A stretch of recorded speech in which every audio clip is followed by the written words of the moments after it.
তো নমস্কার বন্ধুরা, আমি হচ্ছে অমৃতা চ্যাটার্জি, অমৃতা অরিত্র চ্যাটার্জি আর ওরফে কোয়েল চ্যাটার্জি। তা আমি একটু নিজের যারা নতুন আছে এখানে তাদের আমি বলে দিই, আমি একজন এক্স প্যারানর্মাল ইনভেস্টিগেটর।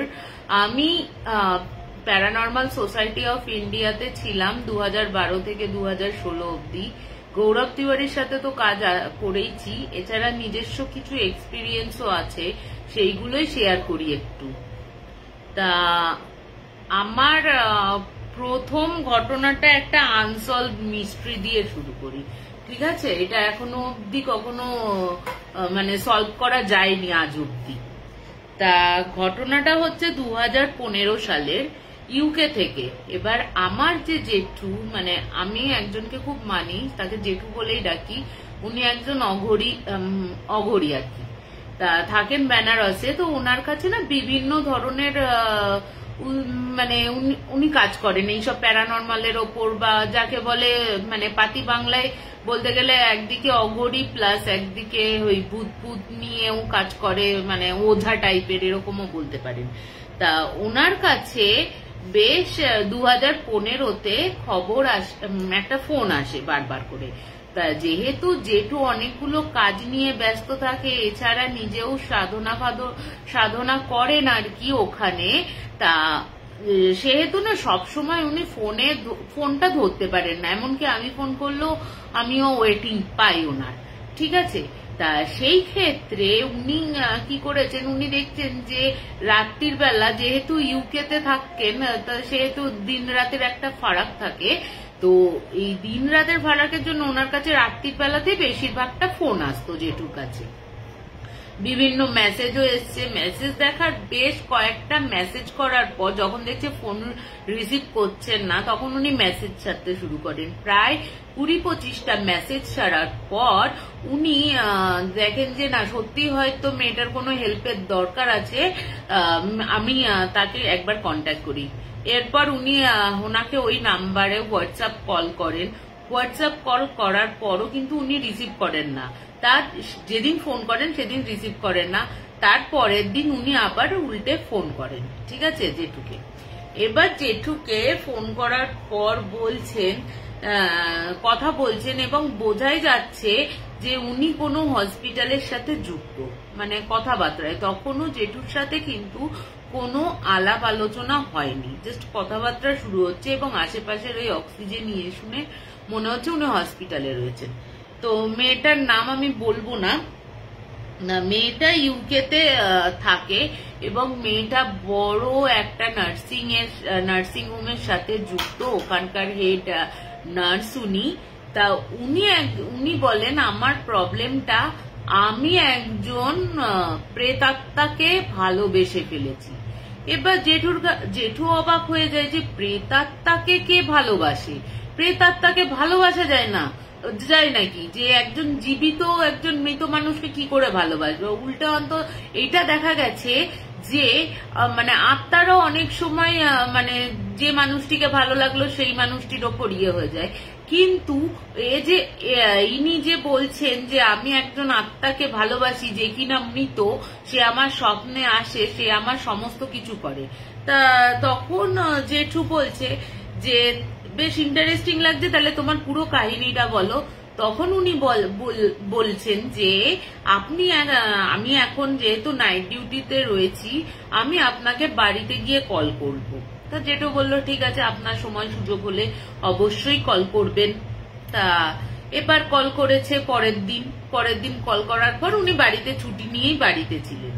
এবার বলছে তাহলে তুমি তোমার ঘটনাটা বলো, কি এখন তোমার প্রবলেমটা কি হচ্ছে, কি সলিউশন চাও, একটু শুনি তোমার প্রবলেমটা কি। তখন বলছে আমাদের হসপিটালে একটা ছেলে আসে, ঠিক আছে, ছেলে আসে এবং ছেলেটির বউ বিষ খাওয়ায়, ঠিক আছে, বিষ খাওয়ায়, তার সাথে গুলি করে। গুলিটা যদিও ওই বুকের একদম কাছ দিয়ে বেরিয়ে গেছে, তবু আঘাত লেগেছে আর কি। উনি বহুত ক্রিটিক্যাল কন্ডিশনে হসপিটালে নিয়ে আসেন এবং উনি যেহেতু হেড নার্স, উনিও থাকেন ওইখানে। এবার বলে রাখি মেয়েটি পাঞ্জাবি এবং অসম্ভব সুন্দরী জেঠুকে ফটো পাঠিয়েছিল, ঠিক আছে। তা যেহেতু ফটো চেয়েছিল, উনি ফটো পাঠিয়েছিলেন। তা এর পরের ঘটনাটা বলছি। তা হসপিটালে যখন উনি ভর্তি হয়, যখন দেখে যে কে ভর্তি হয়েছে এমার্জেন্সিতে অত রাতে, তখন দেখে যে একটা অসম্ভব সুন্দর সুপুরুষ, মানে বিদেশিরা এমনি সুন্দর হয়, তো ওই বিদেশি একজন ছেলে যার নাম অ্যান্ড্রু, সে ওখানে, হ্যাঁ যার নাম অ্যান্ড্রু, সে ওখানে ভর্তি হয়েছে এবং তার কিছু ঘন্টা বাদে কিন্তু অ্যান্ড্রু আর সার্ভাইভ করতে পারেন না, উনি কিন্তু মারা যান, ঠিক আছে। এবার যথারীতি তার কিছু ঘন্টা বাদে, যখন উনি মারা যান তার কিছু ঘন্টা বাদে আবার ওনার স্ত্রীও ভর্তি হন, উনি কিন্তু জানতে পারেন পরবর্তীকালে। স্ত্রী কি করে, স্ত্রী নিজের মাথায় রিভলভার চালিয়ে আর সুইসাইড করে। তাই এবার পুলিশ নিয়ে এসছে, পুলিশ কেস হয়েছে, পুলিশ পোস্টমর্টম করে দুটো বডি ছেড়ে দিয়েছে। এরপর থেকে ও বলছে যে ছেলেটি মারা যাওয়ার পর থেকে এবং বউটি মারা যাওয়ার পর থেকে আমি একটা, যখনই ঘুমাতে যাই তখনই একটা না অদ্ভুত স্বপ্ন দেখতে শুরু করি। তা কি স্বপ্ন, তা জেঠু জিজ্ঞেস করছে তা তুমি কি স্বপ্ন দেখতে শুরু করেছো? তা তখন উনি বলছেন যে আমি স্বপ্ন দেখি যে ওই ছেলেটি আমাকে আসছে এবং ছেলেটি আমাকে এই স্বপ্নের মধ্যেই বলছে যে আমি তোমাকে এক দেখাতেই ভালোবেসে ফেলেছি, আমি তোমার সাথেই জীবন কাটাতে চাই। তখন ও স্বপ্নের মধ্যেই কথোপকথন কিন্তু চলছে, ও যে কোনো অবয়ব দেখেছে বা কিছু দেখেছে তা কিন্তু নয়, হ্যাঁ ওই স্বপ্নের মধ্যেই কথোপকথন চলছে। তখন ও বলছে যে আমারও তোমাকে ভালো লেগেছে, বলে আমি জানি সেটা তোমারও আমাকে ভালো লেগেছে, তার জন্যই আমি তোমাকে বলছি আমি তোমার সাথেই থাকতে চাই। তা তখন বলছি এটা কি করে পসিবল হবে? তখন ও বলছে যে এটা তো কোনোভাবেই সম্ভব হবে না, সম্ভব নয়, যেহেতু আমরা একটা কাজ করব, আমি প্রত্যেক রাত্রির বেলা তোমার স্বপ্নে আসবো, এইভাবেই থাকবো, হ্যাঁ এইভাবেই আমরা থাকবো। হয়তো শারীরিক কোনো হতে তোমাকে হয়তো পুরো শরীরটা আমি দিয়ে দিতে পারবো না, কিন্তু তোমাকে শারীরিক সুখটা দিতে পারবো। এই কথাটা হয়। এবার স্বপ্নটা ভেঙে যায়, ও ঘুম থেকে উঠে বসে বলে যে কি ব্যাপার হলো, আমি এটা কি স্বপ্ন দেখলাম। এরপরের দিন ও যখন আবার শুয়েছে, এবার বলে রাখি ওই ইউকেতে ওই মেয়েটির মা আর মেয়েই থাকতো, বাবা মারা গেছে আর কেউ নেই, উনি অবিবাহিত। তা এবার উনি গেছেন, এবার উনি যাওয়ার পর পরের দিন যখন উনি আবার রাতে শুতে যাওয়ার পর আবার ওই ছেলেটি আসে, ছেলেটি এসে দেখছে যে প্রচন্ড দুঃখ, মুখ খুব কান্নার ভাব। তখনও জিজ্ঞেস করেছে যে কি হয়েছে তোমার, তুমি এরকম ভাবে এসছো কেন? বলছে আমার স্ত্রী, তাহলে আমার ঘটনাটা বা আমার জীবনীটা আগে তোমাকে বলতে চাই। তখন ওই স্বপ্নের মধ্যে ও বলছে, যে ছেলেটি বলছে মেয়েটিকে যে আমার যে বিবাহিত স্ত্রী সে কিন্তু আমার নিজের প্রেমিকা ছিল বিগত 10 বছরের, জাস্ট 2 বছর হয়েছে বিয়ে করেছি। বিয়ের পর যখন আমি তাকে প্রেমিকা হিসেবে চিনতাম তখন ও কিন্তু একদম আলাদা ছিল, এবং বিয়ের পর আমূল ওর মধ্যে চেঞ্জ হয়। আমূল কি চেঞ্জ হয়, যে ও আমাকে রীতিমতো সন্দেহ করত, ঠিক আছে। কোনো মহিলা কলিগের, আমার হয়তো অন্য কারোর সাথে কিচ্ছু নেই, আমি ওকেই ভালোবাসি, আমি বারবার করে ওকে অ্যাপ্রোচ করতাম যে আমি কিন্তু তোমাকেই ভালোবাসি, অন্য কোনো মেয়ে আমার জীবনের নেই, ও কিন্তু সেটা বিশ্বাস করতো না। তা বিয়ে করার পরে কিন্তু এই প্রবলেমটা হয়েছে। তার আগে বহু বলছে ও যে আমার বিগত 10 বছরের যে প্রেমিকা, তার আগে কিন্তু আমার বহু বান্ধবী ছিল, কিন্তু বিয়ে করার পর আস্তে আস্তে সেই বান্ধবীদের সাথে আমার যোগাযোগ কমতে থাকে এবং প্রচন্ড হারে ঝগড়া ঝাঁটি অশান্তি হয় ওই বাড়িতে। মানে কোনো কেউ বান্ধবী যদি ফোন করলো বা কোনো গেট টুগেদারে কোনো মেয়েদের সাথে কথা বললো, তাহলে কিন্তু বাড়িতে আসার পর ছেলেটির ওপর চলে আসে মানে অসম্ভব রকম অত্যাচার। আমরা কিন্তু দেখি যে সাধারণত বউদের ওপর অত্যাচার হয়, কিন্তু পুরুষও কিন্তু ইয়ে হতে পারে, একটা পুরুষও কিন্তু অত্যাচারিত হতে পারে একটা মেয়ের দ্বারা, এবং হয়ও এটা। এবং আমি এত বছর হয়ে গেল আমারই পাড়াতে দেখে আসছি একজনকে, তাকেই মানে তার স্বামী অসুস্থ, কিন্তু বিগত এত বছর ধরে তার কিন্তু মানসিক শারীরিক দুটো অত্যাচারই চলছে। এবং আমরা বলি যে শুধু মেয়েরাই অত্যাচারিত হয়, তা কিন্তু নয়, পুরুষরাও অত্যাচারিত হয়। তা এই ছেলেটির ওপর ওই মেয়েটি মারধর, অসম্ভব গালিগালাজ এইসব করতো। তা ও একদিন বলছে, আমি একদিন অফিসে যাই এবং আমার যে অফিসের যে বস, উনি কিন্তু যথেষ্ট বয়স্ক মহিলা, ঠিক আছে, বয়স্ক মহিলা, এবং যথারীতি আমার ওনার সাথে কাজ করতে করতে, একটা প্রজেক্টের কাজ করতে করতে বেশ রাত হয়ে যায়। উনি বলেন, তুমি এখন ক্যাবে চলে যাবে? বসের রাস্তা আর ওর বাড়ির রাস্তা প্রায় একই জায়গায়, ঠিক আছে, বসের বাড়ি একটু দূরে আর ওর বাড়িটা অফিসের কাছ থেকে একটু কাছে, ঠিক আছে। তা বস বলছে, এত রাত হয়ে গেছে, তুমি আবার ক্যাব বুক করবে? আমি তো ওই পথেই যাচ্ছি, তোমাকে আমি নামিয়ে দিচ্ছি, চলো। এবার ওর বউ তো অপেক্ষা করেছে, উনি কিন্তু ফোন করে ইনফর্মও করেছেন যে আমার রাত হয়ে যাচ্ছে, একটা প্রজেক্টের কাজে ব্যস্ত হয়ে গেছি, তুমি কিন্তু অপেক্ষা করো না, তুমি খেয়ে দিয়ে শুয়ে পড়ো।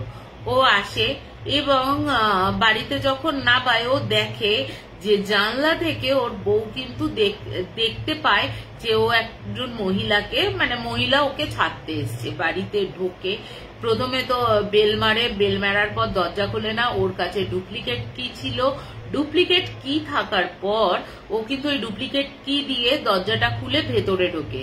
ভেতরে ঢোকার সাথে সাথেই ওই ডাইনিং এর মধ্যে মানে একদম রীতিমতো যাচ্ছে তাই ভাবে মেয়েটি ওকে গালিগালাজ করতে থাকে, মানে মারধর করতে থাকে, চচ্চাপড়ও মেরেছে ওকে।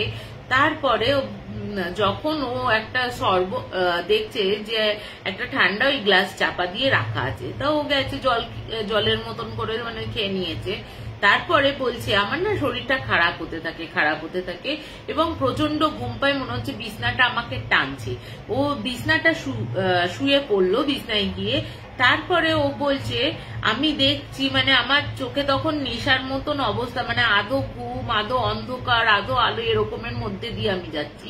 তখন মানে যখন চোখটা খুলেছি, একটা চাপ অনুভব করছি গলার মধ্যে, তখন দেখি আমার বউ আমাকে গলা টিপছে, ঠিক আছে।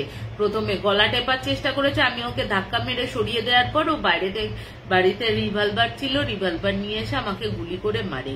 এবার আমি তো মরে গেলাম, আমার তোমাকে ভালো লাগে, যেহেতু তার কিছুদিন বাদেই, মানে তার কয়েক ঘন্টা বাদেই ওই বউটি আত্মহত্যা করে, তখন ও বলছে, ওই ছেলেটি বলছে, আমার বউ সুইসাইড করার পরও কিন্তু আমাকে প্রচন্ড রকম, মরে যাওয়ার পরও আমার আত্মাকে এখনো অব্দি অত্যাচার করে যাচ্ছে, স্টিল নাও। এবার আমি যে তোমাকে ভালোবাসি কথাটি বলেছি, এই কথাটা জানার পর থেকে ও আরো চরম অত্যাচার শুরু করেছে। এবার ও তো মানে স্বপ্নের মধ্যে দেখছে, এবার যথারীতি ঘুমটা ভেঙে যায়। ঘুমটা ভাঙার পর ও আবার কাজের যুক্ত হয়ে যায়, হসপিটালে যেহেতু রয়েছে, ওর অতটাও মাথায় থাকে না। এবার তারপরে যখন আবার ঘুমিয়েছে, সে তখন আবার স্বপ্ন দেখে, বলছে, তুমি আমাকে কিছুভাবে এখান থেকে রক্ষা করো, হ্যাঁ, আমার বউ আমাকে করছে, আমাকে মুক্তির পথ বলে দাও, আমার বউয়ের হাত থেকে আমাকে বাঁচাও, হ্যাঁ। এবার এই যখন বলছে, ও বলছে, আমি ঘুমের মধ্যে দেখতে পাচ্ছি একটা মানে বিভৎস রকমের দেখতে, কারণ এখানে যেহেতু গুলি করেছে, গুলি করার পর ঘিলুফিলু বেরিয়ে গেছে, আর রক্ত, একটা বিচ্ছিরি মার্কা মুখ, হেসে ও স্বপ্নে এসে, ঠিক স্বপ্নেই দেখছে যে কানের পাশ থেকে বলছে দাঁত কিরমির করে, আমার বরকে ভালোবাসা, ধরো করছি, আমার বরকে ভালোবাসবি, দেখ তোর আমি কি করি, তোকে আমি মেরে ফেলবো, এইসব বলছে। তখন না ওর ঘুমটা আবার ওই মুখটা দেখার পর ভয়ে মেনে ঘুম থেকে উঠে বসে। তারপরে ও যথারীতি শুয়ে থাকে। এরপর থেকে ও যখনই ওর জীবনে, তখন থেকে প্রবলেমটা যখন ওই মহিলাটা ফ্যাসফ্যাসে গলায় দাঁত কিরমির করে বলছে যে আমার স্বামীকে ভালোবাসিস, দেখ তখন কি করি, এবার বলছে সেই দিনের পর থেকে আমার জীবনে ছোটখাটো থেকে শুরু হয় অ্যাক্সিডেন্ট, তারপর বড় পর্যায়ে চলে যায়। আমার হার্ট পাঁজর ভেঙে যায় লাস্ট অ্যাক্সিডেন্টে। তারপরে ছোটখাটো বাড়িতে কখনো আগুন লেগে যাচ্ছে, কখনো মাকে কেউ ঠেলে ফেলে দিচ্ছে, আমি যখন কোথাও যাচ্ছি তখন দেখা যাচ্ছে গাড়ি খারাপ করে দিচ্ছে বা কোনো অ্যাক্সিডেন্ট হয়ে যাচ্ছে, এরকম হতে থাকে।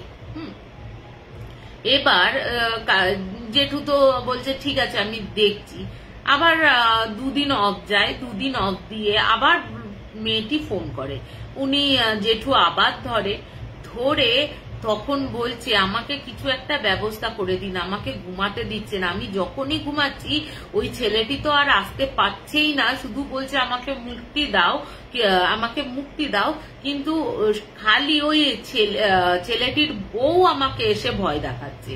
কি ভয়? আমাকে যখনই ঘুম পাড়াচ্ছে ওই বিভৎস মুখ নিয়ে এসে কখনো আমার গলা টিপতে যাচ্ছে, আমার হাত পায়ে কখনো স্ক্র্যাচ মেরে দিচ্ছে, কখনো চুল ধরে মাথা ঠুকে দিচ্ছে, মানে যা তা অবস্থা করছে। কারণ বাথরুমে আমি স্নান করছি, স্নান করতে করতে জল বন্ধ করে হয়ে গেল, হঠাৎ করে কারেন্ট নিভে গেল, যেখানে আমি জিনিসপত্র রাখি সেইখান থেকে উধাও হয়ে যাচ্ছে, এরকম বিভিন্ন চলতে থাকে।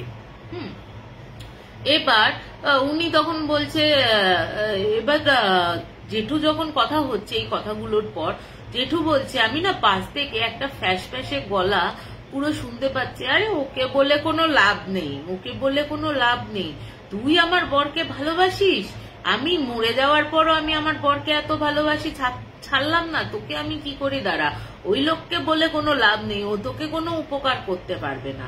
হ্যাঁ, এই কথাটা বারবার রিপিট হয়ে যাচ্ছে। হ্যাঁ, হাসছে আর রিপিট করছে যে ওই লোককে বলে কোনো লাভ নেই, ও তোকে কিছু করতে পারবে না, ও তোকে আমার হাত থেকে রক্ষা করতে পারবে না।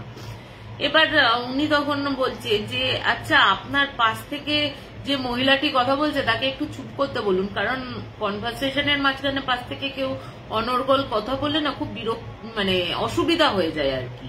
তা ও তখন বারবার করে বলছে আমার পাশে কিন্তু কেউ নেই, আমি আমার রুমেই রয়েছি, আপনি যে মহিলাটার গলা ফোনের ভেতর শুনতে পাচ্ছেন ওই মহিলাটি হচ্ছে ওই ছেলেটির বউয়ের গলা। বলছে হ্যাঁ কি বলছো তুমি? জেঠু তখন জেঠু বলছে আমি এত কাজ করেছি, এত অবাক বিষয় এইগুলো লাগে, বিভিন্ন ধরনের বিভিন্ন রকম অভিজ্ঞতা হয় আমার জীবনে, তার মধ্যে এটা।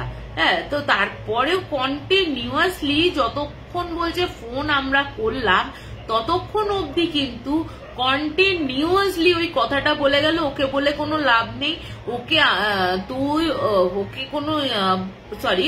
বলে কোনো লাভ নেই, আর ও তোকে বাঁচাতে পারবে না, আমি তোকে নিয়ে যাব, যেহেতু তুই আমার বরকে ভালোবেসেছিস আমি তোকে মেরেই দেব। এই করে ফোনটা কেটে দেয়। তখন ফোনটা কেটে যায়, আবার দ্বিতীয়বার কল আসার পর বলে আমি ঠিক আছে, এত দূর থেকে তো কাজ করা সম্ভব হয় না, তোমাকে আসতে হবে এখানে বা আমাকে ওখানে যেতে হবে, কারণ একটা বলে সমুদ্রের মাঝখানে ব্যবধান হয়ে গেলে, এক সমুদ্র হয়ে গেলে সেই কাজটা নাকি করতে চায় না, এটা আমি জানি না। হ্যাঁ, আমি শুনেছি আর কি এইটা, যে যদি তুমি করো সমুদ্র বা কিছু হয়ে যায় সেইখান থেকে কিন্তু করা মুশকিল হয়, কাজ করানো মুশকিল হয়, তো তোমাকে আসতে হবে। এই তো বলার পর না বেশ কয়েকদিন দেখছে আর কোনো ফোন আসছে না, কিছুই আসছে না। জেঠু উল্টে ফোন করেছে ওনাকে, প্রথমে রিং হয়ে গিয়ে কিন্তু কোনো ফোন কল স্যার ওঠায় না, কেউ ওঠায় না।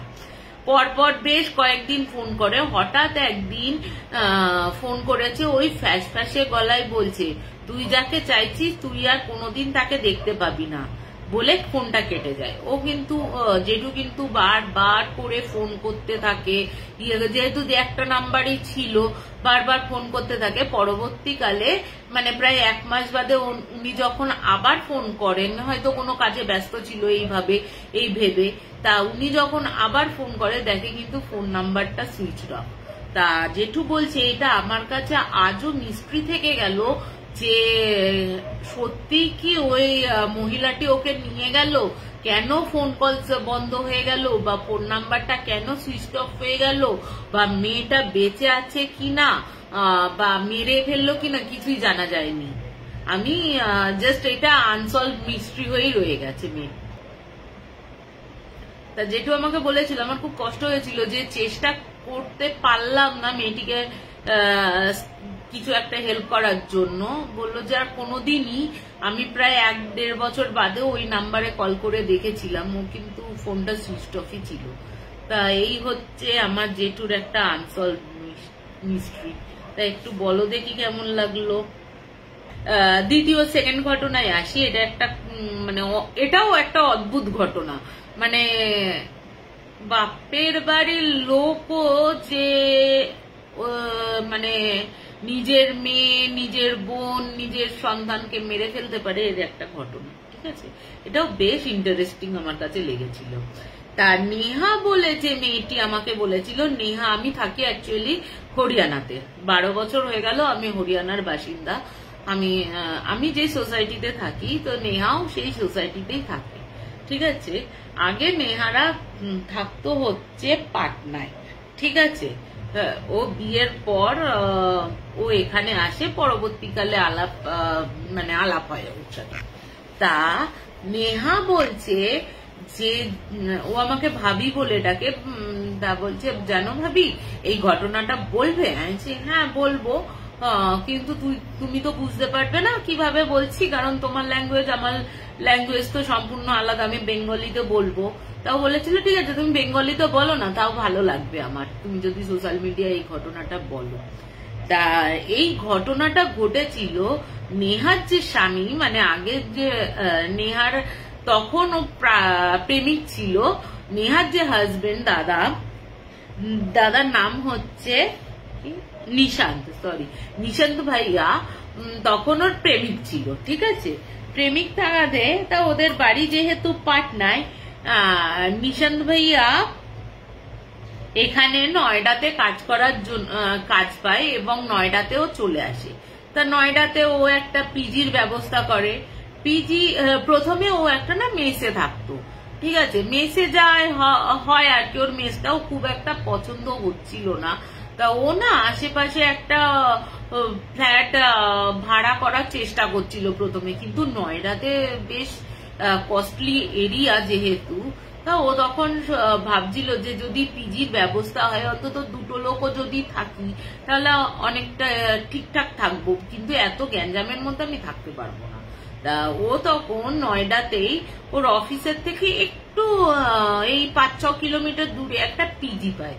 তো পিজিতে দেখে যে দোতলা, একদম নিচেরটা হচ্ছে তোমার দোকান ফোকান রয়েছে, বড় একদম রাস্তার ওপরে দোকান ফোকান রয়েছে। দোতলা, একতলা, দোতলা, মানে ফার্স্ট ফ্লোর, সেকেন্ড ফ্লোর হচ্ছে পুরো পিজি, থার্ড ফ্লোরও পিজি হচ্ছে। থার্ড ফ্লোরে হচ্ছে একদিকে, মানে তখনও পুরো জায়গাটা শুরু হয়নি, শুধু একটা রুম আছে আর ছাদ রয়েছে বিশাল বড়। ঠিক আছে, তা ওই রুমটাতে একজনই থাকতে পারবে। তা ও ভাবছে যাক বাবা, এই রুমটা যাই ভাড়া লাগুক না কেন, আমি ইয়ে করবো, ভাড়ায় নিয়ে নি, খুব ভালো হবে, খোলা ছাদ আছে, খোলা ছাদে হাওয়াটাও আসবে, এছাড়া নেহার সাথেও আমি একান্ত ব্যক্তিগতভাবে কথা বলতে পারবো।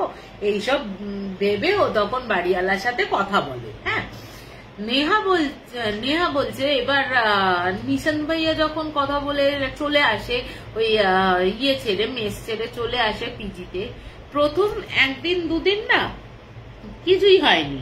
হ্যাঁ, এবার বলে রাখি, প্রথম 1-2 দিন কিছুই হয়নি, যেহেতু বললাম পুরো বাড়িটাই পিজি করে দেওয়া হয়েছে, তো প্রচুর ছেলেপুলে রয়েছে, কিন্তু ছাদতলাতে ও একাই থাকে। মানে ছাদের যে ঘরটা, ওই ছাদের ঘরটাতেও ও একাই থাকে। ঠিক আছে, এবার ও প্রায় দিনই দেখতো কি যে ওর ঘরের মধ্যে সিঁদুরের গুঁড়ো, তারপর তোমার মেয়েদের লম্বা লম্বা চুল, কখনো কোনো কাপড়ের টুকরো এরকম পড়ে থাকতো। তা ও ভাবতো যে এই কি রে বাবা, আমি একা থাকি এখানে, তা এইখানে আমি একা থাকি, তাহলে এইগুলো কি করছে আর কি। মানে এইগুলো কোথা থেকে আসছে, হ্যাঁ এগুলো কি করে হয়? তো ওনা প্রত্যেকদিন ঝাঁট দিয়ে বের করে দেয়, অতটাও কিছু হয় না। এবার বেশ এই কদিন 5-6 দিন চলেছে, মানে ও সিঁদুর ফেলেছে, কখনো শাড়ির টুকরো, কখনো কাপড়ের টুকরো, সিঁদুর, তারপর লম্বা লম্বা চুল, কখনো গোলাপ ফুল, বেল ফুলের মালা এরকম পরে থাকতো, ঘুম থেকে উঠে দেখতো।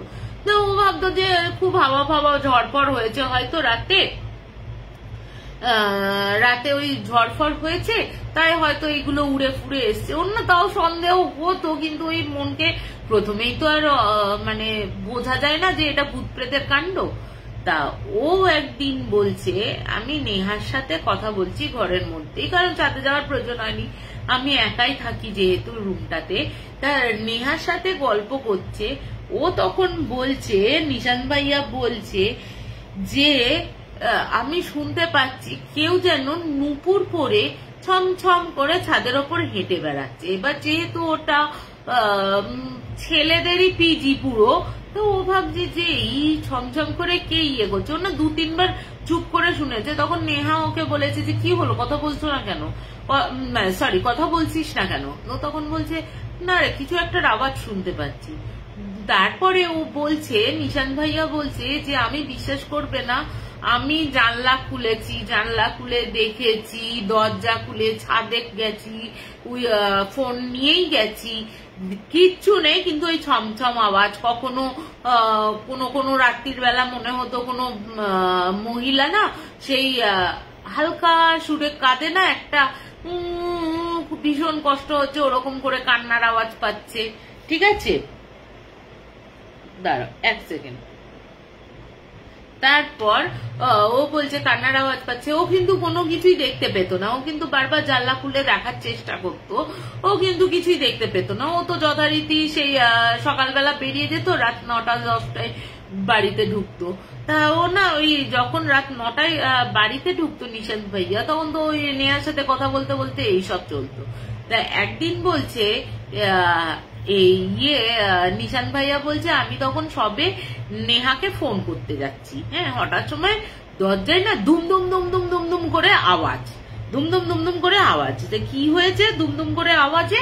তা ও তখন বলছে আমি দরজাটা খুলেছি, খুলে দেখি কেউ নেই। একটা মনে হলো জাস্ট মানে বলে না কেউ ঢুকলে একটা মানে কোনো ফোর্স ঢুকলে ইয়ে হয়, তোমাকে কেউ সরিয়ে দিল। বললো আমি দরজাটা খুললাম, একটা ঠান্ডা হাওয়া আমাকে যেন একদম ভেতরের দিকে সরিয়ে দিল। ভেতরের দিকে সরিয়ে দেওয়াতে আমি আশেপাশে দেখছি যে কি হলো ব্যাপারটা।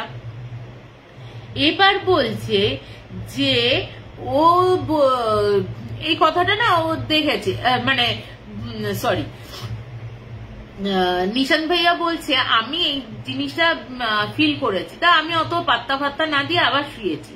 শোয়ার পর ও বলছে যে আমার একটু আধো ঘুম এসছে, আধো ঘুমে মনে হচ্ছে মহিলার চুরির আওয়াজ, পায়েলের আওয়াজ, হ্যাঁ আর শুধু আওয়াজটা না একবার খাটের কাছে আসছে, আবার খাটের থেকে দূরে সরে যাচ্ছে, আবার খাটের কাছে আসছে, আবার খাট থেকে দূরে সরে যাচ্ছে, এরকম মনে হচ্ছে।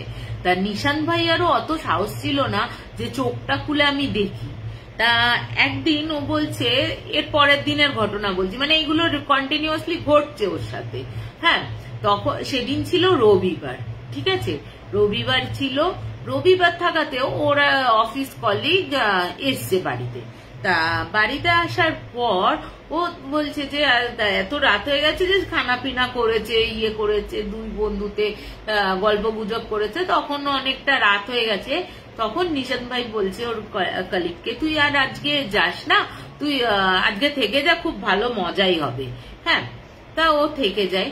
বলছে বিশ্বাস করবে না, তখন রাত প্রায় 3-3:30 হবে, আমি দেখছি ঠক ঠক ঠক করে না একটা আওয়াজ হচ্ছে, ঠক ঠক ঠক ঠক করে একটা আওয়াজ হয়ে যাচ্ছে। তা এবার নিশান ভাইয়া বলছে আমি না আমার ঘরে একটা ছোট লাইট ল্যাম্প জ্বলতো, হ্যাঁ আমি উঠে বসে দেখছি কি আমার পাশের ওই বন্ধুটা নেই, হ্যাঁ ওই বন্ধুটা নেই। ওই বন্ধুটা বলছে আমি যখন ঘাড় ঘুরিয়ে দেখছি দেখছি কি দরজাটার সামনে দাঁড়িয়ে ও এরকম এরকম করে দরজাটায় বাড়ি মারছে আর বলছে আমাকে ঢুকতে দে, আমাকে ঢুকতে দে, একটা মেয়েলি গলায় বলছে আমাকে ঢুকতে দে আর আমাকে ঢুকতে দে, এরকম করে দরজায় মারছে নিজের মাথাটাকে আর ইয়ে করছে, নিজের মাথাকে মারছে আর বলছে।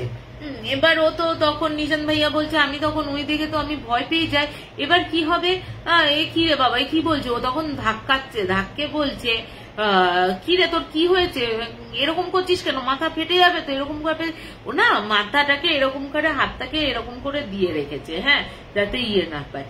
বলছে তাও এত জোর জোর মারছে, ওর কোনো ফিলিংসই হচ্ছে না যে এত জোর জোর আমি মারছি। হ্যাঁ, এবার ও তখন ভালো করে যখন একদম ঝাঁকানি দিয়েছে ওকে, ও যখন দেখছে কোনোভাবেই কিছু হচ্ছে না তখন ওকে ঝাঁকানি দিয়েছে।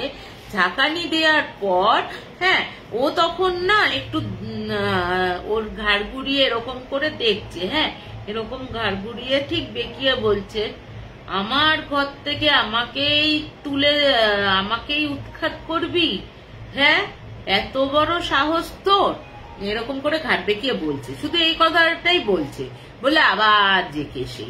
এবার ও তো ভয়ে চোটে নিচে যেসব ছেলেপুলে ছিল চিৎকার করে ডাকে অত রাতেই, হ্যাঁ, তো চিৎকার করে ডাকাতে ও মানে আশেপাশের যারা নিচে ছিল তারা উপরে ছুটে আসে, কি হয়েছে দেখে যে ছেলেটা ওরকম করেই যাচ্ছে। ওকে দরজা থেকে সরানো হয়েছে ঠিকই, কিন্তু দরজা থেকে সরানো হলেও কি হবে, ও না দেয়ালের কাছে গিয়ে ওরকম ঠক ঠক ঠক ঠক করে মারছে, হ্যাঁ, ঠক ঠক ঠক ঠক করে মারছে। এবার ও তো যথারীতি পরের দিন সকাল হয়েছে, গিয়ে ওকে শুইয়ে দেওয়া হয়েছে। না, একজন না মুসলিম ছিল, সরি মানজানে ভুলে গেছে, ওদের নিচে না মুসলিম ছিল, হ্যাঁ, ওই মুসলিম ওদের কি একটা মন্ত্র পড়ে না, যখন মন্ত্র পড়া চালু করেছে বিশ্বাস করবে না, ওই ছেলেটির মধ্যে যেটা এত রাগ ছিল, মাথা ঢুকছিল, ইয়ে করছিল, সেই ছেলেটি না আস্তে আস্তে নিজেই বিছনাতে গিয়ে শুয়ে পড়ে, ঘুমিয়ে পড়ে। পরের দিন সকালবেলা হয়, সকালবেলা উঠেই ওর গলার ভয়েস কিন্তু একদম মেয়েলি হয়ে যায়। মেয়েলি হয়ে যাওয়াতে ও তখন বলে আমাকে চিকেন দাও, আমাকে মাটন দাও, আমি মাংস খাবো। ও কিন্তু একদম ভেজিটেরিয়ান, ঠিক আছে, একদম নিরামিষাশী। ওরা আবার কৃষ্ণ ভক্ত, ঠিক আছে, গলায় কণ্ঠির মালা ফালা রয়েছে, ইসকনে যান ওনারা, হ্যাঁ, ইসকনের দীক্ষিত ওনার পুরো ফ্যামিলি নাকি। আমি ওই নিশান ভাইয়ার কাছ থেকেই যা শুনেছি, যে কিনা জন্মে পেঁয়াজ রসুন খেত না, খায় না, সে কিনা চিকেন মাটন এইসব খেতে চাইছে, ভাবো। হ্যাঁ, এবার ও তখন দেখছে যে এ তো বেগতিক বিষয়, তাহলে আমি এক কাজ করি, ওর বাড়িতে জানাই, ওর বাড়িতে জানালে তা ওর বাড়ির লোক এসে যা বলবে তাই হবে, তাই হবে, ওর বাড়ির লোক যা বলবে তাই। বাড়ির লোককে তো ফোন করেছে, বাড়ির লোক আসে, এসে ওকে নিয়ে যায়। যখন নিয়ে যাচ্ছে দরজাটা পেরিয়েছে, পেরোনোর পর কিন্তু অ্যাজ ইট ইজ ও কিন্তু ওর নর্মাল ভাবেই চলে এসছে, বলছে কি তোমরা এসছো, কি ব্যাপার এখানে, আমি তো বাড়ি চলেই যাচ্ছিলাম, খোঁজার কি ছিল, ইয়ে কি ছিল। ওরা তখন আর কেউ, ওর কিন্তু রাত্রির বেলা থেকে কি করেছে না করেছে ওর কিন্তু কিচ্ছু মনে ছিল না। পরে ওকে তো নিয়ে চলে যায়, পরে ওকে ঝাড়িয়ে ফাড়িয়েও সুস্থ হয়ে যায়। এরপরে যেদিন ওই ছেলেটির ওই কাণ্ডটা হয়, পরের দিন সকালবেলা তো ওকে নিয়ে চলে গেল, ও অফিসে বেরিয়ে গেল। যখন রাতে ফিরে এসছে, দরজাটা খুলেছে, ও না সবসময় নাইট ল্যাম্প জ্বালিয়ে রাখতো, ঠিক আছে, নাইট ল্যাম্প জ্বালিয়েই ও যেত। আর ওর না অন্ধকারে একটু ভয় রয়েছে নিশান ভাইয়া। তা ও তখন বলছে আমি সবে দরজাটায় তালা খুলেছি, খুলেই একদম আমি মানে বিভৎস রকমের ভয় পেয়ে গেছি। একটা একদম লাল টুকটুকে শাড়ি পরা একটা অপূর্ব মহিলা আমার সামনে দাঁড়িয়ে আছে। এইদিকে আমি বিশ্বাস করতে পারছি না, আমি তো নিজে তালা মেরে এসছি, মানে তালা খুলে ভেতরে ঢুকেছি, তাহলে ওই মহিলাটা কি করে রয়েছে, তাহলে ওই মহিলাটা কি করে ভেতরে ঢুকলো? তখন ওই মহিলাটা বলছে হ্যাঁ এই তুমি ভেতরে আসো, ওকে ডাকে, একদম আমাদের মতন ও দেখছে কোনো অবয়ব না, পরিষ্কার একটা লাল টুকটুকে শাড়ি পরে একটা অপরূপ সুন্দরী মহিলা ওকে বলছে তুমি ভেতরে এসে বসো। ও তো বলছে আমি না পুরো এমন হয়ে গেছিলাম, আমাকে সম্মোহিত করে ফেলেছিল এমন, ও পুরো কলের পুতুলের মতন ও কিন্তু খাটে গিয়ে বসে। ওকে বলেছে খাটে বসতে, ও খাটে গিয়ে বসলো। ওকে তখন বলছে এই যে তোমরা যে বাড়িটায় রয়েছো, তোমরা এই বাড়িটা হচ্ছে আমার অ্যাকচুয়ালি বাপের বাড়ি, ঠিক আছে, বাপের বাড়ি। এবং আমার যে আমরা হচ্ছে একটু উঁচু জাতের, এবং আমি যাকে বিয়ে করি সে ওদের থেকে নিচু, এবং অর্থনৈতিক দিক দিয়েও সে এতটা উন্নত, মানে এতটা আমার বাপের বাড়ির মতন প্রাচুর্য আমার হাজবেন্ডের ছিল না, কিন্তু সে কিন্তু খুব ভালো মানুষ ছিল। হ্যাঁ, ভালো মানুষ ছিল। এবার আমাদের মেয়েটা তখন ওর হিস্ট্রি বলতে শুরু করে যে হিস্ট্রি বলছে, মেয়েটিও কিন্তু বলছে, ছেলেটি বলছে আমি যে খাটটায় বসেছি মেয়েটিও কিন্তু আমার পাশে এসে বসেছে, ঠিক আছে, পাশে এসে বলছে। তখন ও বলছে যে আমার এটা আমার বাপের বাড়ি, আমি যেহেতু ওই ছেলেটিকে ভালোবেসে ফেলেছি, এবং ভালোবেসে ফেলার পর আমি বেশ 1 বছর আমি পালিয়ে যাই, পালিয়ে গিয়ে আমি কিন্তু আলাদা সংসার করতে থাকি। যথারীতি আমার শ্বশুর শাশুড়ি মাও খুব ভালো ছিলেন, আমাকে অ্যাকসেপ্ট করে নিয়েছিলেন। অ্যাকসেপ্ট করে নেয়ার পরও ওরা কিন্তু বিগত 2-2.5 বছর কিন্তু ওর বাপের বাড়ি ওকে কিন্তু মেনে নেয়নি, কোনোভাবেই মেনে নেয়নি, ঠিক আছে। তারপরে ও যখন প্রেগনেন্ট হয়, বাড়ির লোক কিন্তু খোঁজ খবর নিত যে ওর কি হচ্ছে না হচ্ছে, বাড়ির লোক কিন্তু খোঁজ খবর রাখতো, মানে ওকে হয়তো জানতে দিত না, কিন্তু মানে ও বলছে যে কোনো কারণে যেহেতু একই শহরের মধ্যে রয়েছে ওরা কিন্তু খবর রাখতো, যেহেতু আর্থিক দিক দিয়েও প্রাচুর্য ছিল, ছিল ওদের, তাও খবর রাখতো। তা ওর যখন বাচ্চা হয়, মানে বেবি প্রেগনেন্ট, ও বলছে যে আমি যখন 6 মাসের প্রেগনেন্ট তখন আমাকে কিন্তু আমার মা বাবা আমার শ্বশুর বাড়িতে যায়, এবং গিয়ে সাদরে মানে একদম সে চেঞ্জ হয়ে যায়। বলে রাখি ছেলেটি মানে মেয়েটির বাড়িতে মা বাবা ঠাকুমা দাদু, মেয়েটির দাদা, মেয়েটি, তারপরে মেয়েটির পরে ভাই রয়েছে। এবার ওর মা বাবা গিয়ে বলে আমাদের ভুল হয়ে গেছে, এখন যা খবর পেয়েছি তোর তো অনেক যত্ন আত্মীর সময়, তুই চ এখানে, আমার ওখানে চ, তোর কোনো অসুবিধা হবে না, তুই যা চাইবি তুই তাই পাবি, এইসব বলেছে। বলে ফুসলিয়ে ফাসলিয়ে মেয়েকে নিয়ে এসছে এবং জামাইকেও নিয়ে আসে।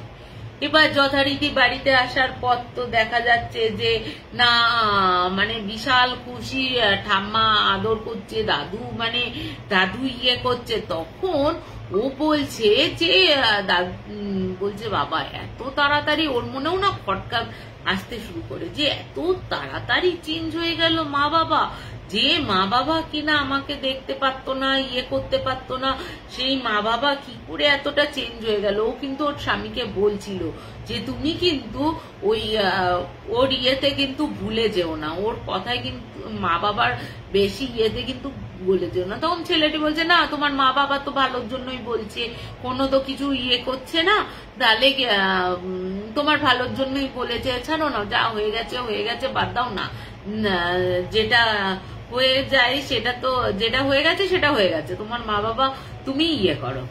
তা বলছে বিকেলবেলা হয়েছে, বিকেলবেলা হতে আমার ভাই তখন বলছে যে জিজু চলো তোমাকে এখানের একটা ফেমাস ইয়ে থেকে ঘুরিয়ে নিয়ে আসি। আর দিদিও যেহেতু খেতে পাচ্ছে না, সেহেতু দিদির জন্য বাইরে থেকে খাবার নিয়ে আসি। এবার জিজু তো জিজুকে নিয়ে গেছে বাইরে, ভাই আর জিজু গেছে বাইরে। এবার বলছে তুমি ঠিক যেই ঘরটায় রয়েছো এই ঘরটাতে আমার বর বেরিয়ে যাওয়ার সাথে সাথেই আমাকে চুলের মুঠি ধরে টানতে টানতে সিঁড়ি থেকে টানতে ওপরে নিয়ে আসে, আমাকে প্রচন্ড মারা হয়, প্রচন্ড মারা হয়। আধমরা হয়ে যায় আমি, তখনও দেখছে এত মার খাওয়ার পরও যে, এবং আমার ব্লিডিং স্টার্ট হয়ে যায় এত মার খাওয়ার পর, ঠিক আছে। এবার দেখছে, তখনও দেখছে যে আমি মরছি না, আমাকে ওরা জীবন্ত গলায় দড়ি দিয়ে ঝুলিয়ে দেয়। এবং বাড়িতে যখন আসে ছেলেটিকেও নাকি প্রচন্ড মারধর করা হয়, কিন্তু ছেলেটি কোনো ক্রমে ওদের হাত থেকে পালিয়ে বাঁচে। ও কিন্তু পরবর্তীকালে জানতে পারে, যখন একটু সুস্থ হয় বা ইয়ে হয়, তখন ওরা খবর পায় ওর বউকে, কিন্তু ওর বর মানে ও খবর পায় ওর বউ নাকি সুইসাইড করেছে 2-3 দিন আগে। হ্যাঁ, এরপর থানা পুলিশ হয়, সমস্ত কিছু বলে না, টাকার কাছে মানে টাকা এমনই একটি জিনিস, টাকার কাছে কিন্তু সমস্ত কিছু হেরে যায়। তা মেয়েটিকে মেরে ফেলা হয় বলছে, তখনও কাঁদছে, ওই মেয়েটির আত্মা কাঁদছে আর বলছে, আমি না এই বাড়ি থেকে যেতে পারবো না, তুমি এই ঘর থেকে চলে যাও ভাই। হ্যাঁ, ভাই বলেই সম্বোধন করছে তাকে।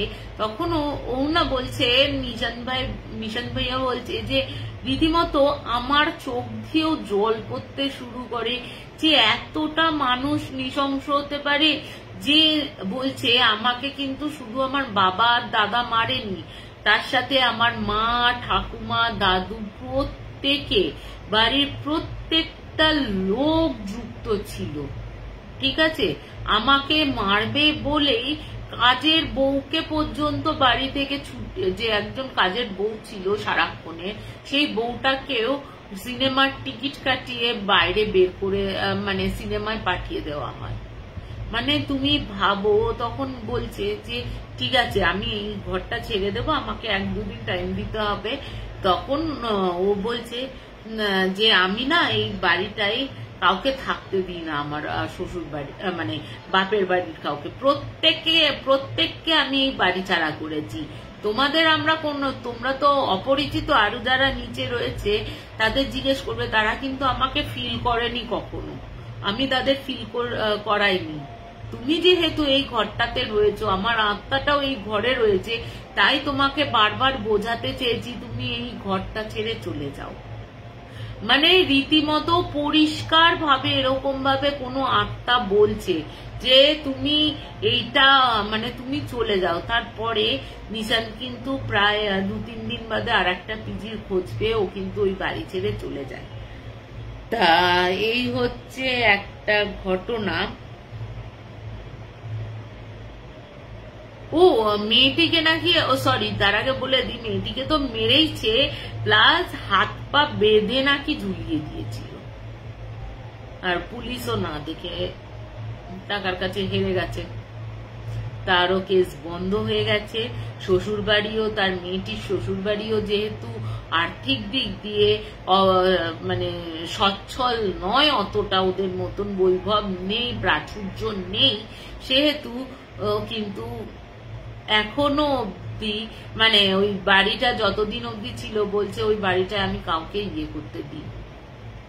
তোমরা শুধু তুমি এখানে এসেছো বলেই আমি আমার প্রেজেন্সটা তোমাকে ফিল করালাম, তুমি এই বাড়ি ছেড়ে চলে যাও, এটা আমার জায়গা, আমি থাকি এখানে।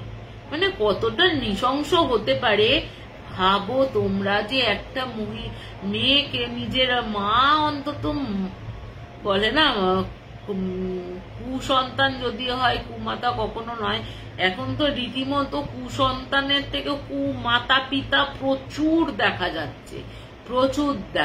রিসেন্ট কিছু মাস আগেরই একটা ঘটনা দেখা গেল যে গোয়াতে নিয়ে গিয়ে একটা বাচ্চাকে মেরে ফেলেছে নিজের মা, ডিভোর্সি, এবং সে যথেষ্ট রীতিমতো শিক্ষিত যাকে বলে, এই আয়ের সাথে যুক্ত যে সে হয়েছে। এই ঘটনাটার কথার সাথেই একটা ঘটনা আমার মানে জাস্ট এই রিসেন্ট ঘটেছে, মানে এটা যেহেতু যদিও ভয়ের না, আমি জাস্ট কথার কথা মানে আমি তোমাদের সাথে শেয়ার করছি কথাটা, যে আমার যে হাউসমেট বা আমার যে হেল্পিং হ্যান্ড, সেই দিদি, বিউটি দি, বিউটিদির হচ্ছে 4 দিদি 1 ভাই, ঠিক আছে, 4 দিদি 1 ভাই। যে বড় দিদি এই রিসেন্ট তার কিন্তু যথেষ্ট বয়স হয়েছে, মোটামুটি ধরো 55-60 বছর বয়স তার। হ্যাঁ, তার ছেলে ভালো চাকরি করে, হ্যাঁ, রীতিমতো বড় পোস্টে রয়েছে, ঠিক আছে, কিন্তু তাদের আর্থিক অবস্থা, বাপের বাড়ির দিক দিয়ে আর্থিক অবস্থা একটু খারাপ বলে, হ্যাঁ, অন্য এও মানে কাজ করে যেহেতু, কিন্তু ভালো পয়সা আল্লাহ, যে জমি জায়গা সবই আছে ওদের, তবুও বলে না এক্সট্রা যদি কামাই করা যায় তো ভালোই। হ্যাঁ, তা ওই বিউটি দিদিকে নাকি আগের রবিবার, এই রবিবার, আজ রবিবার, তার আগের রবিবার ওর স্বামী, ওর ছেলে, ওর ছেলের বউ থাকতো 4 জনে মিলে, ঠিক আছে, ছেলে, ছেলের বউ, ওই শ্বশুর শাশুড়ি, ওকে নাকি বিষ খাইয়ে মেরে ফেলেছে। ওই একই ঘটনা, ওকে বিষ খাইয়েছে, হ্যাঁ, ভাতের সাথে বিষ দিয়েছে। বিষ খাওয়ার পরও দেখছে ও যখন ওর দিদি যখন মারা যায়নি তখন নাকি রাত্রির বেলা গলায় দড়ি দিয়ে ঝুলিয়ে দিয়েছে, এবং গলায় দড়ি দিয়ে ঝুলিয়ে দেওয়ার পর ওর বাপের বাড়িতে খবর দিয়েছে তোমার দিদি সুইসাইড করেছে। ভাবো, যাকে আমি বাদ দিলাম, হচ্ছে আমি স্বামী, আমার ছেলের বউকে আমি বাদ দিলাম, কারণ তারা বাইরের লোক, ঠিক আছে, বাইরে, সে আমার আপন হয়তো কখনো হতে পারে, কখনো হতে পারে না, বাইরের লোক তারা। হ্যাঁ, সে কিনা তুমি ভাবো, যে ছেলেকে আমি ও সেটাই বলছে, ওর বিউটিদি কাঁদে এখন, যে বলছে ভাবো, যাকে আমি নিজে 9 মাস 10 মাস পেটে দৌড়ে হেঁটে তার সমস্ত কিছু করে বড় করলাম, করলাম, সেই ছেলেই কিনা নিজের মাকে বিষ খাইয়ে দিল। এবং তুমি ভাবো, এতটাই ওদের অর্থ দিয়ে, এতটাই আর্থিক দিক দিয়ে বড় লোক, পাতি বাংলায় বলি, ওরা এতটাই বড় লোক। হ্যাঁ, ওর বাপের বাড়ি, মেয়ের বাপের বাড়ির দিক দিয়ে, বিউটির বাপের বাড়ির দিক দিয়ে পুরো টাকা দিয়ে না পুলিশ প্রশাসনকে কিনে নিয়েছে। জানো তোমরা, ওদের পোস্টমর্টমের রিপোর্ট এসছে, দেখা যাচ্ছে ওর বাপের বাড়ির লোক যখন গেছে, গিয়ে দেখছে মুখ থেকে গ্যাজলা বেরিয়ে গেছে, ঠোঁট ফোট পুরো নীল হয়ে গেছে, হ্যাঁ, গলায় দড়ি দিয়ে ঝুলছে এরকম।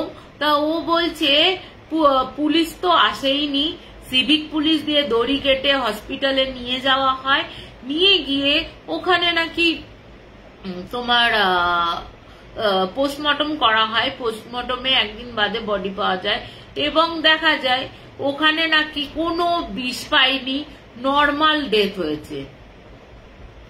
আমি বলছি, একটা মানুষ গলায় দড়ি দিল, তার ঠোঁট কালো হয়ে গেল, গ্যাজলা বেরিয়ে গেল, সে কিনা হয়েছে, তার কিনা স্বাভাবিক মৃত্যু হয়েছে, সে কি করে হতে পারে?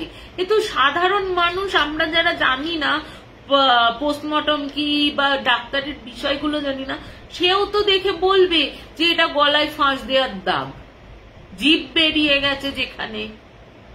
তুমি ভাবো, অর্থের কাছে মানুষ কতটা নীচ হয়ে যেতে পারে, কতটা নীচ হয়ে যেতে পারে বলো। আচ্ছা, একটা ছোট ঘটনা বলি। ছোট ঘটনাটা হচ্ছে, আমি যখন প্রথম একটা সাধারণ বাড়ির বউ, সাধারণ বাড়ির মেয়ে হয়ে প্যারানর্মালের সাথে কেন যুক্ত হলাম, এটা অন্য একটা ইনসিডেন্ট আছে, অনেকগুলো ইনসিডেন্টের সাথে কেন আমার ইন্টারেস্ট গ্রো হলো, হলো, আমি আগেও একটা লাইভে আমি বলেছি, পরবর্তীকালে আমি ছোট ছোট করে বলে দেবো কেন ইন্টারেস্ট হলো। হ্যাঁ, তা আমি 2012-তে যখন যুক্ত হই, তখন তো বিভিন্ন ক্যামেরা, মাইক, কিভাবে অ্যাঙ্গেল নিতে হয়, কিভাবে ঠিক করতে হয়, কিভাবে থিওরির কাজটা আর কি, হ্যাঁ, প্র্যাকটিক্যাল তখন আমরা কিন্তু আমাদের শুরু হয়নি, ঠিক আছে। তা প্র্যাকটিক্যাল যেহেতু শুরু হয়নি, সেহেতু একদিন গৌরব দাদা জিজ্ঞেস করলো যে চল, তোদের তো অনেকদিন থিওরি হলো, এবার তাহলে প্র্যাকটিক্যাল করা যাক। প্র্যাকটিক্যাল করা যাক। তো ঠিক আছে, প্র্যাকটিক্যাল করব। তো কোথায় করব? দুটো জায়গা ঠিক হয়েছে, দুটো জায়গায় ভিজিট করব আমরা। এক হচ্ছে দিল্লির ক্যান্টনমেন্ট এরিয়া, যেটা হন্টেড, এবং দিল্লির দ্বারকা, হ্যাঁ, সেক্টর। কোন সেক্টর বলবো না, ঠিক আছে। তা প্রথমে আমরা দ্বারকাতে যাই। ওই দ্বারকাতে গিয়ে না কি হয়, ওই দ্বারকাতে বলা হয় যে রাত্রির বেলা, মানে সন্ধ্যের পর, ধরো 8টা-9টার পর থেকে কোনো গাড়ি যদি একলা যায়, সেই গাড়ির সামনে একটা মহিলা এসে দাঁড়ায়, লিফট চাই তোমার, একদম সামনে এসে দাঁড়াবে, সামনে এসে লিফট চাইবে। তুমি যদি লিফট দিতে রাজি হও তো ঠিক আছে, তোমাকে কিছুটা যাওয়ার পরই তোমার গাড়িতে বসবে, গাড়িতে বসার কিছুটা এগোনোর পরে উধাও হয়ে যাবে। আর তুমি যদি না করো, তোমার কিন্তু মারাত্মক অ্যাক্সিডেন্ট করিয়ে দেবে। এবং বহুবার এটা অ্যাক্সিডেন্ট হয়েছে, এবং ওখানে কিন্তু বহু মানুষও মারা গেছে, আহত তো হয়েছে, প্লাস বহু মানুষও মারা গেছে, ঠিক আছে। এবার আসি, এবার তো আমরা দ্বারকাতে গেছি, দ্বারকাতে গিয়ে এই দিক থেকে ওই দিক থেকে চক্কর মারছি, তখনও কিন্তু কোনো প্রবলেম হয়নি। রাত তখন প্রায় 12টা বেজে গেছে, ঠিক আছে, 12টা বেজে গেছে, তখনও কোনো প্রবলেম হয়নি, তখনও আমরা কিছু দেখিনি।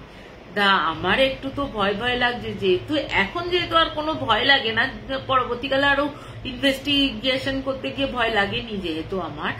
আমি একদম প্রথম তার আগে যেগুলোকে দেখেছি বা রিয়েলাইজ করেছি, বা তারা হয়তো আমাকে রিয়েলাইজ করিয়েছে, সেইগুলো আলাদা ব্যাপার। সেগুলো কাছের লোক, কখনো আত্মীয়, কখনো মানে হুট করে দেখা, মনে হয়েছে হয়তো চোখের ভুল, এরকম ব্যাপারটা, ঠিক আছে। তা আমরা যখন ফিরে আসবো করছি, তখন প্রায় 12টা তো 1টা-1:30 বাজে, হ্যাঁ। তখন আমরা যখন ফিরে আসবো, তখন কিন্তু গৌরব বলছে মনে হচ্ছে এখানটা হবে না কিছু, বা কিছুই তো হচ্ছে না। তাহলে ক্যান্টনমেন্টে যাই, ক্যান্টনমেন্টে দেখা যাক কি হয়। ক্যান্টনমেন্টে গেছি বলছি, ওই রাস্তা দিয়ে সবে কিছুটা গেছি, কিছুটা গিয়ে না আমরা দেখছি একটা সাদা অবয়বের, মানে প্রথমে দূর থেকে মনে হচ্ছিল একটা সাদা শাড়ি পরে একটা কেউ দাঁড়িয়ে আছে, এরকম হাতটা নাচছে, মানে আমাদের জায়গার জন্য। তো গৌরব বলছে সামনে কিন্তু কেউ আছে। আমরা প্রত্যেকেই দেখেছি, কিন্তু যে প্রত্যেকে দেখিনি তা নয়, আমরা 4 জন ছিলাম, 4 জনেই কিন্তু আমরা দেখেছি ওই জিনিসটা দাঁড়িয়ে আছে। ও বলছে আমি তো থামাবো না, দেখ না কি হয়। এবার বিশ্বাস করবেন না, ওকে ছাড়ি, আমরা তো দেখতে গেলাম, পুরো না কি পুরো দেখছি কি আমরা সাদা পরে রয়েছে, কিন্তু মুখটা বোঝা যাচ্ছে না। হ্যাঁ, লম্বা লম্বা চুলটা, এরকম বড় বড় চুল, হ্যাঁ, হাওয়াতে এরকম উড়ছে এইটুকু, কিন্তু মুখটা পুরো কালো, মনে হচ্ছে কোনো লাইট ফাইট না পড়লে যেমন মুখটা কালো হয়ে যায় ওরকম। এবার আমরা বেশ কিছুটা এগিয়েছি, হ্যাঁ, হঠাৎ করে লুকিং গ্লাসে গৌরব বলছে পেছনের দিকে তাকা, কি আসছে দেখ। আমরা দেখছি আমাদের গাড়ি 50-60 কিলোমিটার বেগে ছুটছে। তখন আমরা দেখি কি, ওই যে মহিলাটাকে আমরা বেশ কিছুক্ষণ আগে পেরিয়ে এসেছি, সেই মহিলাটা গাড়ির সমানভাবে পেছন দিক থেকে ছুটে এসে একদম সাইডের যে গ্লাসটা রয়েছে ওর সাথে গিয়ে, হ্যাঁ, লুকিং গ্লাসটাকে করে একদম গাড়ির সামনে এসে দাঁড়ায়। হ্যাঁ, একদম গাড়ির সামনে এসে, ও তো ব্রেক করেই না, ও তো জানেই, গৌরব জানতো যে এরকম হয়, ও ব্রেক করে না, পুরো না ওকে মানে জাস্ট কাটিয়ে বেরিয়ে যেতে যাবে। হ্যাঁ, ঠিক মনে হলো ওপরে, মানে গাড়ির ছাদে কেউ যেন একটা বড় পাথর ফেললো আমাদের ওপরে। হ্যাঁ, আর গাড়িটা না পুরো এরকম ভাবে ঘুরে গেল, যাচ্ছিল এরকম ভাবে, ও টার্ন মেরে এইদিকে গেছে, এইদিকে গিয়ে সোজা যেতে যাবে, সোজা না গিয়ে পুরো গাড়িটা ঘুরে গেল। ওই দেখে তো আমি নিজেই অজ্ঞান হয়ে গেছিলাম প্রথমেই, কিছু করার নেই ভাই। ওরকম চোখের সামনে একটা মহিলা 50-60 কিলোমিটার বেগে ছুটে আসছে, ওই দেখার পরে আমার আর কিছু মনে নেই। তারপরে আর দিল্লি ক্যান্টনমেন্টে যাওয়া হয়নি সেদিন। পরবর্তীকালে মানে পরের সময়টা আমরা চলে আসি, কারোর কিছু হয়নি, কিছুই ভাঙেনি, গাড়িও ঠিক ছিল, আমরাও ঠিক ছিলাম, কিন্তু গাড়িটা পুরো না এরকম পুরো ঘুরে গেছিল। তা বড় সড়ো অ্যাক্সিডেন্টও হয়ে যেতে পারতো। তা ওই ছিল আমার প্রথম এক্সপিরিয়েন্স, যে মহিলাটাকে আমি নিজের চোখে দেখেছিলাম যে গাড়ির স্পিডে দৌড়ে গিয়ে একদম গাড়িকে ছাড়িয়ে সামনে গিয়ে দাঁড়িয়ে পড়লো। তা এই ছিল আমার একটা প্রথম এক্সপিরিয়েন্স ওখানে জয়েন করার পর। তা এই হচ্ছে আমার ঘটনা। তা আগে আমার প্রথম লাইভ কেমন লাগলো একটু জানিও। হ্যাঁ, আমার ঘটনাগুলো আরো আরো এটা তো প্রথম, আরো যদি তোমরা আমার লাইভটা ভালো লাগে তোমাদের, আরো নিশ্চয়ই যথেষ্ট ভয়ের আমি অভিজ্ঞতা তোমাদের সাথে শেয়ার করব।